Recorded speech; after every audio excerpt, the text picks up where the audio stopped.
শিক্ষার্থীরা, আজকে আমরা পড়তে যাচ্ছি বিশ্ব পরিচয় অধ্যায় 11 অর্থনৈতিক নির্দেশক সমূহ বাংলাদেশের অর্থনৈতিক প্রকৃতি। একটি দেশে অর্থনীতির অবস্থা জানতে হলে আমাদের তিনটি জিনিস লাগবে, সেটা হচ্ছে একটা জিডিপি, জিএনপি আর পিসিআই। জিডিপি মানে হচ্ছে মোট দেশজ উৎপাদন, মানে গ্রস ডোমেস্টিক প্রোডাক্ট।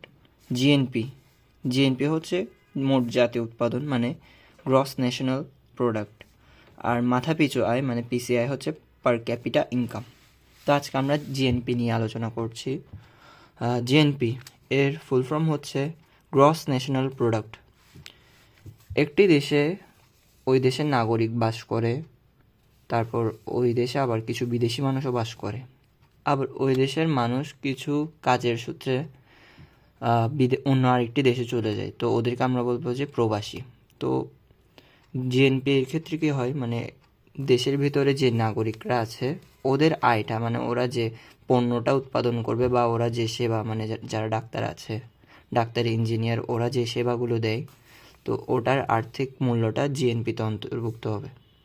আর দ্রব্যমূল্যের আর্থিক মূল্যটা, মানে দ্রব্যের তো আর্থিক মূল্যটাও জিএনপিতে অন্তর্ভুক্ত হয়। তো এর পাশাপাশি সেবার আর্থিক মূল্যটাও হবে, কিন্তু ওই দ্রব্য ও সেবা উৎপাদনকারী হতে হবে দেশের নাগরিককে। দেশে বিদেশি নাগরিকও থাকে, ঠিক আছে, কিন্তু দেশে অবস্থিত বিদেশি নাগরিকদের ওই আয়টা ওই জিএনপিতে অন্তর্ভুক্ত হবে না। কিন্তু আবার দেশের কিছু মানুষ যারা অন্য আরেকটি দেশে গিয়ে উৎপাদন কাজে সম্পৃক্ত হয়, ওই প্রবাসীদের উৎপাদনের আর্থিক মূল্যটাও জিএনপিতে অন্তর্ভুক্ত হবে। আচ্ছা, জিএনপি তিনটি দিক থেকে বিবেচনা করে পরিমাপ করা যায়, এগুলোকে আমরা জিএনপি এর পরিমাপক বলতে পারি। তো জিএনপি এর এই তিনটি পরিমাপক হচ্ছে উৎপাদিত দ্রব্য সামগ্রী ও সেবা, উৎপাদনের অর্জিত আয়, সমাজের মোট ব্যয়। উৎপাদিত দ্রব্য সামগ্রী ও সেবা। জিএনপি নির্ণয় করতে হলে প্রতিটি দ্রব্য ও সেবার মোট উৎপাদনকে তার বাজার দাম দিয়ে গুণ করতে হয়। মানে কোনো একটি দ্রব্য আছে, তো এখন দ্রব্যটা তো অনেকগুলো, মানে অনেক পরিমাণে তো উৎপাদন করা হয়। যেমন এই ঘড়িটার কথা চিন্তা করতে পারি, এই ঘড়িটা তো অনেকগুলো, মানে এরকম ঘড়ি তো অনেকগুলো বানানো হয়েছে। তো ওরকম সবগুলোকে আমরা কি এরকম ক্যালকুলেটারে যোগ মানে এর দাম ধর 50 টাকা, 50 প্লাস 50 প্লাস 50 এরকম করে হিসেব করতে গেলে অনেক সময় লাগবে। তো এই ক্ষেত্রে আমরা যা করি, মানে এরকম ঘড়ি যতগুলো বানানো হয়েছে ওই সংখ্যাটা দিয়ে, মানে ঘড়ির সংখ্যা দিয়ে ঘড়ির আর্থিক মূল্যটাকে গুণ করে দেব। তো ওটা করলে কি হয়, ওই বাজার দাম দিয়ে গুণ করলে জিএনপিটা নির্ণয় করা হয়ে যায়। প্রতিটি দ্রব্য ও সেবা আর্থিক মূল্যের সমষ্টিই হচ্ছে জিএনপি, ঠিক আছে। এই ক্ষেত্রে চূড়ান্ত দ্রব্যটাকে গণনা করতে হবে, কারণ চূড়ান্ত দ্রব্য ভোগকারীর ক্রয়ের পর আর ক্রয় বিক্রয় হয় না। যেমন এই ঘড়িটা বানানোর সময় অনেক কিছু দরকার হয়েছে, যেমন এই লোহার আটা, তারপর ভিতরে যা যা জিনিসপত্র আছে, ব্যাটারি, তারপর একটি লাইট আছে। তো এগুলো সবগুলো হচ্ছে যে প্রাথমিক ও মাধ্যমিক দ্রব্য, আর চূড়ান্ত দ্রব্যটা হচ্ছে পুরো ঘড়িটা, মানে যেটা একদম লাস্ট অ্যান্ড ফাইনাল প্রোডাক্ট।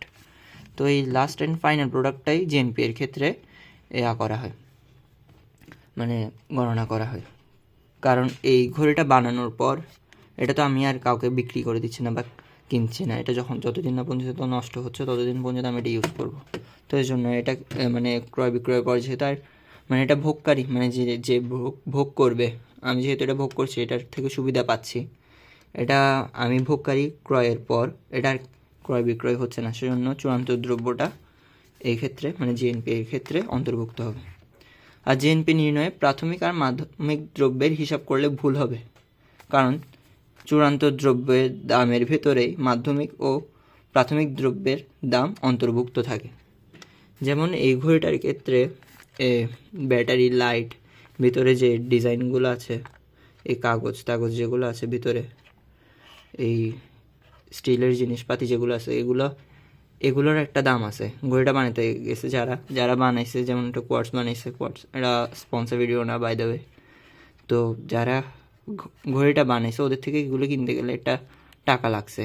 তো এগুলো হচ্ছে মাধ্যমিক বা প্রাথমিক দ্রব্যের মূল্য। তো ঘড়িটা যখন ওরা বিক্রি করছে ওই দামটা হিসাব করেই তো ওরা ঘড়িটার দাম রাখছে। যেমন ধরো লাইট টাইটগুলো কিনতে ওদের থেকে ধরো 30 টাকা খরচ হয়েছে, ওরা মানে সবগুলো মিলে ওদের থেকে 30 টাকা খরচ হয়েছে এটা ঘড়িটা বানাইতে, ওরা 20 টাকা দিছে, 50 টাকা দিছে ঘড়িটার দাম, তো ওদিকে 20 টাকা লাভ, ঠিক আছে। তো ওই দিক থেকে ওরা তো মানে প্রাথমিক আর মাধ্যমিক পর্যায়ে যে দ্রব্যগুলো আছে তো ওগুলো তো ওরা হিসাব করে চূড়ান্ত দ্রব্যের দামটা রাখছে, সেজন্য এক্ষেত্রে চূড়ান্ত দ্রব্যের দামের মধ্যেই মাধ্যমিক আর প্রাথমিক দ্রব্যের দামটা অন্তর্ভুক্ত হয়ে যায়, যেহেতু সেজন্য আমাদের চূড়ান্ত দ্রব্যটাই জিএনপির ক্ষেত্রে হিসাব করতে হয়। আর উৎপাদনের উপকরণের অর্জিত হয়। উৎপাদনের উপাদানসমূহের মোট আয়ের সমষ্টিকেও আমরা জিএনপি বলতে পারি। উৎপাদনের উপাদান হচ্ছে 4টা: ভূমি, শ্রম, মূলধন ও সংগঠন। উৎপাদনের উপাদানের আয় মানে এই উৎপাদনের উপাদান যে 4টি উপাদান আছে এইগুলো থেকে যে আয়গুলো পাওয়া যায় সেগুলোর নাম। যেমন আমরা ভূমি থেকে খাজনা পাই, মানে আমরা তো পাই না, সরকার পাই। শ্রম, মজুরি, মানে যারা শ্রমিক রয়েছে ওরা মজুরি বা বেতন পায়। মূলধন থেকে সুদ পাওয়া যায়। তারপর সংগঠন, মানে যিনি কোনো ব্যবসা প্রতিষ্ঠান বা চাকরি করছে উনি যে লাস্টে দিয়ে টাকাটা পাই সেটা, মানে চাকরি করলে তো শ্রমিকরা মজুরি পায়। আর যিনি মালিক মানে যিনি সংগঠনটা তৈরি করেছেন উনি পায় মুনাফা। তো এগুলো একটু মনে রাখতে হবে। এই উৎপাদনের উপাদানের আয়সমূহের সমষ্টি হচ্ছে জিএনপি, মানে খাজনা, মজুরি, সুদ, মুনাফা এগুলোর সমষ্টি হচ্ছে জিএনপি। এরপর থার্ডে আছে সমাজের মোট ব্যয়। সমাজের মোট ব্যয় হচ্ছে 2 প্রকার: ভোগ্যদ্রব্য ও সেবার কেনার জন্য যে ব্যয় করা হয় সে ব্যয়টা, আর বিনিয়োগ করার জন্য যে ব্যয় সেটা। যেমন আমরা অনেক কিছু কিনি, যেমন খাবার, মানে চাল, ডাল, মাছ, মাংস, ভোগ্যদ্রব্য এগুলো। এই সেবা বা সেবা বলতে ডাক্তারি সেবা, চিকিৎসা সেবা, ডাক্তারি সেবা একই কথা। তারপর পুলিশদের যে সেবা, ইঞ্জিনিয়ারদের যে সেবা, সেগুলো কেনার জন্য যে ব্যয়টা হয় এই ব্যয়টা হচ্ছে যে সমাজের একটা ব্যয়ের মধ্যে পড়ে। আর বিনিয়োগ করার জন্য ব্যয়, যেমন আমি কোনো ব্যবসা করছি, সেই ব্যবসার মধ্যে আমার থেকে লাভ করতে গেলে অবশ্যই বিনিয়োগ করতে হবে, তো ওই বিনিয়োগ করার জন্য একটা ব্যয়। তাহলে সমাজের ব্যয় হচ্ছে মোট 2 প্রকার: একটা হচ্ছে ভোগ্যদ্রব্য বা সেবা কেনার জন্য যে ব্যয় সেটা, আর বিনিয়োগ করার জন্য ব্যয় ওটা 4টা। আর সমাজের এই যে ব্যয়গুলো করে ওদেরকে ব্যয়কারীদের 3টা শ্রেণীতে ভাগ করা হয়। 3টা শ্রেণী হচ্ছে, একটা হচ্ছে প্রথমে সবার আগে থাকবে সরকারই হচ্ছে সমাজের বলতে পারো সব গুরুত্বপূর্ণ ব্যয়গুলোর সিদ্ধান্ত নিয়ে থাকে। তারপর সরকারি বেসরকারি বিভিন্ন প্রতিষ্ঠান সেকেন্ডে আছে, আর থার্ডে আছে জনগণ। তো এরপর হচ্ছে এক্সট্রা, এগুলো হচ্ছে আমাদের এক্সট্রা। আর এখানে হচ্ছে জিএনপি, মানে জিএনপিকে অনেক সময় জিএনআই এর সাথে তুলনা করা হয়, মানে জাতীয় উৎপাদনকে মোট জাতীয় আয়ের সাথে তুলনা করা হয়। উৎপাদনের উপাদানসমূহের আয় হচ্ছে জিএনআই। উৎপাদনের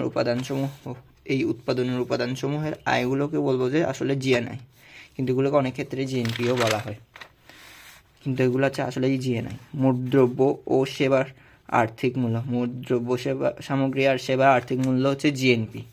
জিএনপি সমাজের মোট আয় বা ব্যয়ের সমান না হতে পারে। সমাজে যে মোট আয় বা ব্যয় করা হয় ওটা সমান নাও হতে পারে জিএনপি, কারণ উৎপাদন প্রক্রিয়া চালু রাখার জন্য মূলধন সামগ্রী যেমন কলকারখানা, যন্ত্রপাতি এর ক্ষয়পূরণের জন্য কিছু অর্থ জিএনপি থেকে আলাদা করা হয়। যেমন ধরো আমি একটি কারখানা, মানে একটা কারখানা খুলেছি, মানে এরকম একটা ঘড়ি উৎপাদনের কারখানা খুলেছি। তো ঘড়ি উৎপাদন করবার জন্য আমার বিভিন্ন মেশিন লাগবে। তো মেশিনটা মানে চালু রাখবার জন্য, মানে মেশিনটা তো কিছুদিন পর পর নষ্ট হয়ে যেতে পারে, তো আমার থেকে ওটা মাথায় রেখে কিছু টাকা আমার মোট মুনাফার থেকে সরিয়েও রাখতে হয়। তো আমার মুনাফার মধ্যে তো ওই আয়টা ওই অন্তর্ভুক্ত হচ্ছে না, মানে যে টাকাটা আমি সরাই রাখতেছি, মানে ধরো এইটা হচ্ছে আমার কলকারখানা করতে যে অর্থটা লাগে, এটা হচ্ছে এই অর্থটার পরিমাণ, ঠিক আছে।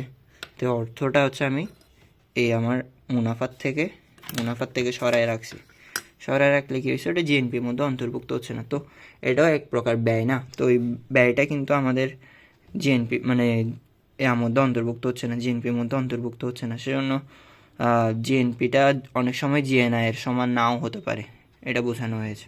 তো আজকের ক্লাস এটুকুই। দেখা হচ্ছে নেক্সট ক্লাসে জিডিপি নিয়ে আলোচনা করব। আগে আমার নিজের নোট করতে হবে, তারপর তোমাদেরকে নোট করে দেখাবো।